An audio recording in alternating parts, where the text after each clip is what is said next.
Alors, ce mardi, en fait, les députés fédéraux qui doivent se pencher sur l'obligation vaccinale, eh bien, ils se sont réunis pour une première séance en commission santé. Alors, première étape, désigner les 17 experts qui seront entendus.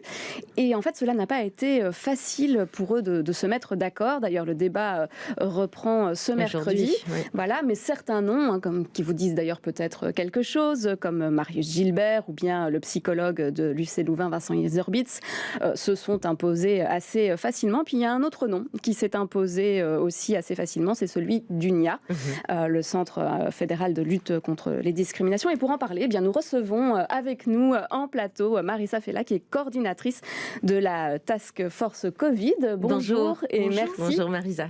D'être avec nous. Alors, pourquoi est-ce que c'était si important pour UNIA d'être entendu dans le débat concernant l'obligation vaccinale ?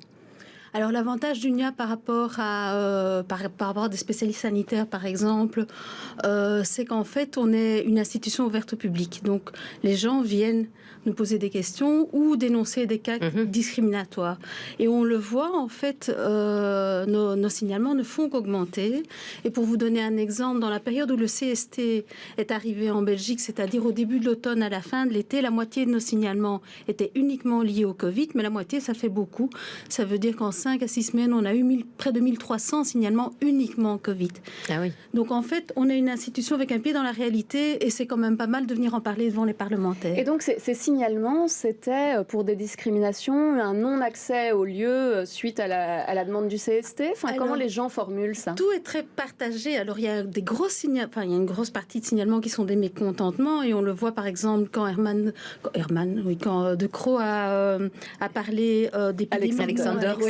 Décidément. Ça en dit long sur mon Herman âge. est toujours là quelque part. Oui, moi aussi, ça m'arrive de faire le lapsus. Sur mon âge, cette histoire. Rassurez-vous. Bon, on va jouer au jeu des 7 familles à un moment donné en politique, Voilà. ne vous inquiétez pas. Oui.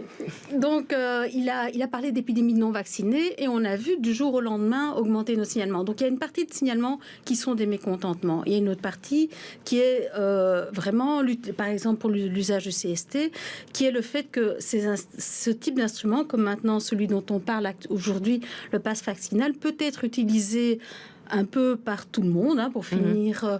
Et malgré le fait que le législateur veuille réserver ça à certains secteurs, on voit qu'il impacte quand même d'autres secteurs comme l'accès aux soins ou l'accès à l'éducation. Par exemple, on a des personnes qui ont été refusées pour des visites auprès de cardiologues ou auprès de dentistes parce qu'ils n'avaient pas de PCR, en fait. Alors que ça, ce n'est pas légal. Ça n'est pas légal. Oui, c'est là où vous devez intervenir, évidemment.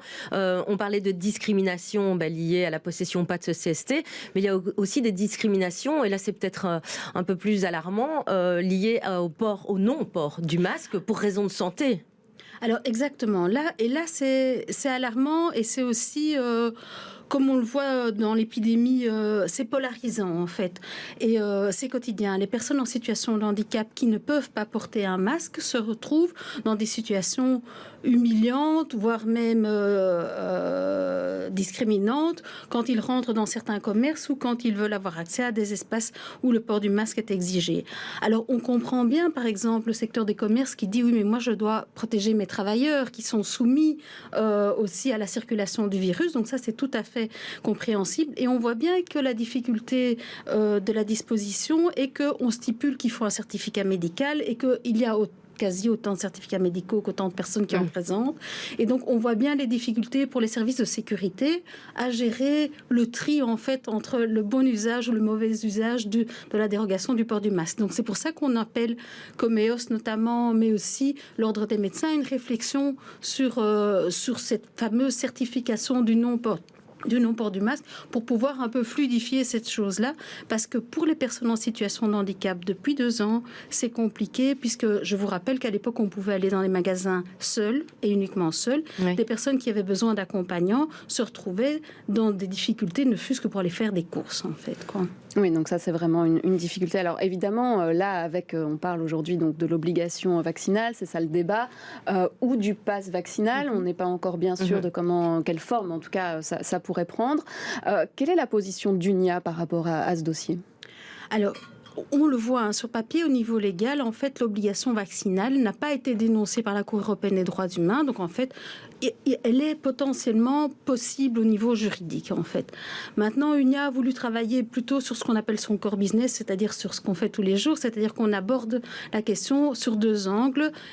Quid de l'obligation vaccinale pour certains groupes qu'on dit les groupes à risque, et quid de l'obligation vaccinale au niveau professionnel. Donc ça, c'est un peu l'avis qu'on a rendu. Pour vous, c'est deux choses différentes. Donc au niveau professionnel, on pourrait obliger une vaccination, et ce que l'employeur du coup peut connaître aussi, parce que c'est une donnée de santé qui est privée. Alors pour ce qui est de la vie privée, effectivement, tant que l'obligation vaccinale n'est pas décrétée dans le cadre de certains secteurs professionnels, on ne peut évidemment pas demander à un employé quel est son statut vaccinal. Pour ce qui est de l'obligation vaccinale qui est sur le papier maintenant, c'est-à-dire celle des soignants, effectivement, en fait, c'est ça un peu la difficulté devant laquelle l'État est aujourd'hui, c'est que le droit à la santé, c'est deux choses. En fait, c'est le droit que chaque personne a de décider s'il est traité et comment il est traité. Donc, de savoir ce qu'on lui injecte, de savoir pourquoi c'est fait, combien de temps ça va durer. C'est un droit individuel. Mais il y a aussi ce qu'on appelle une obligation positive des États, c'est d'assurer un droit à la santé. Donc, d'assurer à ce que tout le monde ait accès à la santé. Et c'est là que pèse la pression sur toutes les personnes qu'on appelle les soignants, c'est-à-dire, ça va de la maison de repos à l'institution pour personnes en situation de handicap ou à l'hôpital. En fait, l'État a le devoir d'assurer la continuité de ce type de service public. Et il semble que c'est un objectif légitime pour imposer la vaccination à ce personnel-là. On voit que c'est une question de tache d'huile parce que, en fait, si on octroie, par exemple, les personnes qui sont en situation de handicap, pourrait, et on l'a vu, on l'entend dans les organisations qui défendent le droit des personnes en situation de handicap, certaines demandent l'obligation vaccinale des soignants parce qu'elles disent, nous sommes quelque part...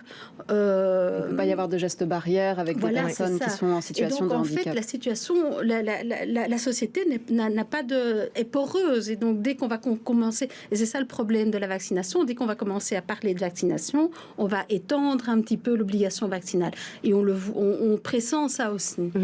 De vastes débats, évidemment, pendant de nombreux jours. On l'a dit, ça a été déjà houleux hier pour la première séance en commission santé. 17 experts dont vous faites partie. Quelle sera votre plus-value par rapport aux autres, plus scientifiques? Alors, notre plus-value, elle est d'abord celle de... Et je pense qu'on est les seuls à poser la question de est-ce qu'on peut, en respectant les droits fondamentaux, obliger une certaine catégorie de la population de se faire vacciner, à savoir ce qu'on appelle les groupes à risque, les plus de 50 ans, les plus de 65 ans. On voit dans les autres pays européens sorti toute une série Donc pas pour tout le monde l'obligation vaccinale pour vous, si je comprends bien. C'est pas tellement... En fait, on s'est positionné d'abord en s'appuyant pour ce qui est l'obligation vaccinale généralisée, sur le fait que la Cour européenne des droits humains l'accepte, et on n'a pas été plus loin que ça, d'autant plus que l'Institut fédéral pour les droits humains s'est prononcé. On a voulu creuser sur un aspect spécifique, c'est par exemple, peut-on imposer aux personnes en situation de handicap ou aux personnes âgées, puisqu'on pense que c'est elles qui sont à risque, une vaccination. C'est ça notre plus-value, c'est d'arriver avec cette question-là, parce qu'on le voit bien, l'État n'est pas encore franco dans l'idée de vacciner tout le monde de manière obligatoire. Donc on se dit, mais est-ce qu'ils ne vont pas commencer à nous proposer des vaccinations par tranche, donc c'est-à-dire les soignants, les personnes les plus âgées, comme on l'a vu en Italie ou en Autriche. En fait. Et quel pourrait être votre argument principal, justement, pour défendre votre idéologie par rapport à ça? On a quelque chose, on a un point de vue nuancé, c'est ça qui est un peu compliqué, évidemment, quand on vient dans les médias.